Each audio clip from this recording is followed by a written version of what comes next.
இந்த உம்மத்தை தாக்கி சம்பூர்ணமாக அழிக்க மாட்டார்கள். சில தாக்கங்கள் உண்டாகும், சில தாக்குதல்களை செய்வார்கள், ஒரு சாரார் அவர்கள் அழிப்பார்கள். அது எங்களுக்கு ஒரு படிப்பினையாக இருக்கும். ஆனா சம்பூர்ணமாக அழிக்க மாட்டார்கள். இது ரசூல் ஸல்லல்லாஹு அலைஹி வஸல்லம் அவர்கள் அல்லாஹ்விடத்துல கேட்ட துஆ அல்லாஹ் ஏற்றுக்கொண்டான். ஆனா மூணாவது ஒரு துஆ ஏற்றுக்கொள்ளப்படல.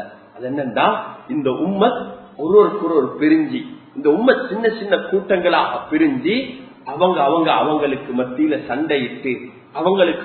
சண்டையிட்டு அவங்களால உண்டாகக்கூடிய ஆபத்தினால அந்த அழிவு இருக்குதே, அதுக்கு அல்லாஹ்விடத்துல ப்ரொடெக்ஷன் இல்ல. அல்லாஹ் நம்மை அப்படியான நிலைமையை விட்டும் அல்லாஹ் பாதுகாக்க வேண்டும். அன்புக்குரிய சகோதரர்களே, இந்த செய்யுதுல் இஸ்திக்ஃபார்ல அந்த விடயத்தை சொல்றோம். அஊது பிக மின் ஷர்ரி மா ஸனா. யா அல்லாஹ், என்னுடைய செயல்கள், என்னுடைய செயலுடைய விளைவினால எந்த தீங்கு இருக்குதோ அந்த தீங்கை விட்டும் நான் உன்னிடத்துல பாதுகாப்பு செய்கிறேன். அபூஉ லக பி நிஅமதிக அலைய வ அபூஉ பி தம்பி.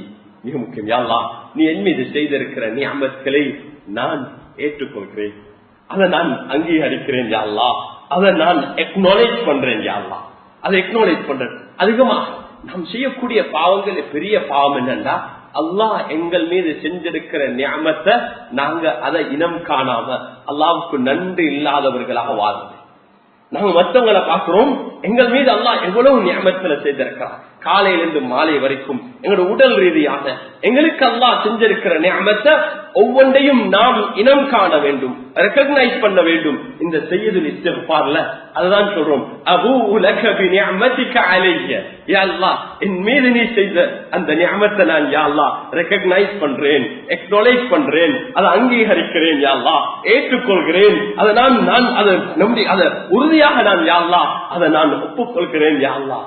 அபூஉ பி தம்பி. யா அல்லாஹ், என்னுடைய பாவங்களையும் நான் ஏற்றுக்கொள்கிறேன், என்னுடைய தவறுகள் குற்றம் குறைகளை யா அல்லாஹ் உன்னிடத்துல நான் ஒரு பாவி யா அல்லாஹ். அல்லாஹ்வுக்கு முன்னால ஒரு பாவிக்கு ஒரு பாவம் செய்த காரணத்தினால அல்லாஹ்வுடைய அதாப் வராது.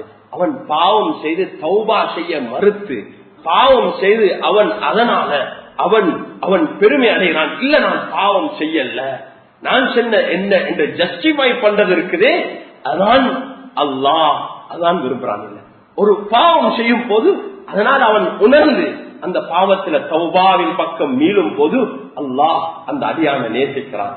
தௌபா செய்யக்கூடிய அடியான அல்லாஹ் நேசிக்கிறான். அன்புக்குரிய சகோதரர்களே, அல்லாஹ்வின் நல்லடியார்களே, ஒவ்வொரு வினாடியும் ஒவ்வொரு நாளும் அல்லாஹ்வுடனான இந்த ஒப்பந்தத்துடன் வாழ்ந்து கொண்டிருக்கிறோம். இந்த செய்யுதல் இஸ்திக்ஃபார நாம் ஒவ்வொருத்தரும் பாடமாக்குவோம். ஒவ்வொரு நாளும் காலையில மாலையில ஓதுவோம். எங்களுடைய பிள்ளைகளுக்கு நாம் கற்றுக் கொடுப்போம். அது இந்த கருத்தை விளங்கி ஓதுவோம். அதிகமான துஆக்களை நாம் ஓதுறோம்.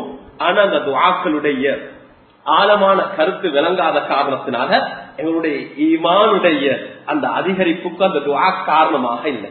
அது ஒரு பாதுகாப்பாக மாறுது, நன்மை நமக்கு கிடைக்குது. ஆனா அந்த உணர்வு, அந்த ஈமானிய உணர்வு, அந்த ஈமானிய ஃபீலிங் அது வரத்துக்கு அந்த கருத்தை நாம் விளங்கணும். அதை விளங்கி ஓதும் போது அந்த உணர்வு அல்லாஹ்விடத்துல ஒவ்வொரு நாளும் காலையிலே மாலையிலே இந்த உணர்வு ஓதும் போது எங்களுடைய ஈமான் புதுப்பிக்கப்படும்.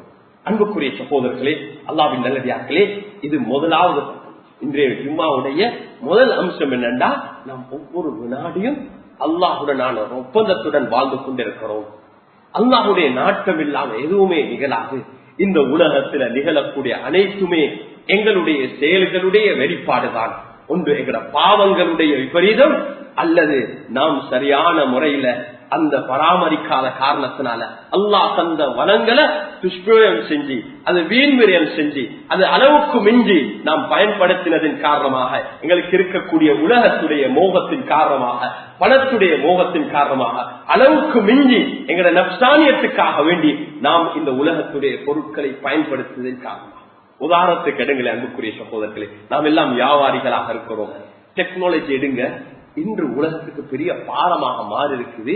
மக்கள் பயன்படுத்தின டெக்னாலஜியுடைய கருவிகள், போன்கள், கம்ப்யூட்டர்கள், லேப்டாப்கள், ஸ்கிரீன்கள், இது எல்லாமே ஒரு இடத்துல டம்ப் பண்ணி ரீசைக்கிள் பண்ண வேண்டிய இடம். இதெல்லாம் இந்த பூமியிலிருந்து எடுத்த விடயங்கள் தான். அல்லாஹ் இந்த பூமியிலிருந்து எடுத்துத்தான் அதை ரீசைக்கிள் பண்ணி ப்ரொசஸ் பண்ணி அது வந்திருக்குது. இன்று அது எவ்வளவு பாரமாக மாறி இருக்குது. நாம் இன்று போன்களை தேவைக்கு அப்பால் மாற்றிக்கொண்டிருக்கிறோம். புதிய ஒரு போன் வந்தா இன்னொன்று எடுக்கணும். இதுதான் இதனுடைய விபரீதங்கள். இப்படியான ஒரு கன்சியூமர் மார்க்கெட்டை திறந்திருக்கிறார்கள், ஏற்பாடு செய்திருக்கிறார்கள். அப்படியான அளவுக்கு மார்க்கெட் பண்ணி கொண்டிருக்கிறார்கள். எங்களுடைய வீடுகள்ல அதிகமான பொருட்கள் கொஞ்சம் வீட்டுல போயிட்டு சர்வே செஞ்சு பாருங்க, ஒரு லிஸ்ட போட்டு பாருங்க. இருக்கிற பொருட்கள்ல 50% மேலானது எங்களுக்கு தேவைக்கு அற்றது, தேவைக்கு அப்பால் உள்ளத, அந்த ஆசைக்காக வேண்டி வாங்கினது, அலங்காரத்துக்காக வேண்டி வாங்கினது. அன்புக்குரிய சகோதரர்களே, லிஸ்ட போடுங்க. ஒரு வீட்டுல இருந்து இன்னொரு வீட்டுக்கு மாறும் போது எவ்வளவு பெரிய பாரமாக மாறி இருக்குது.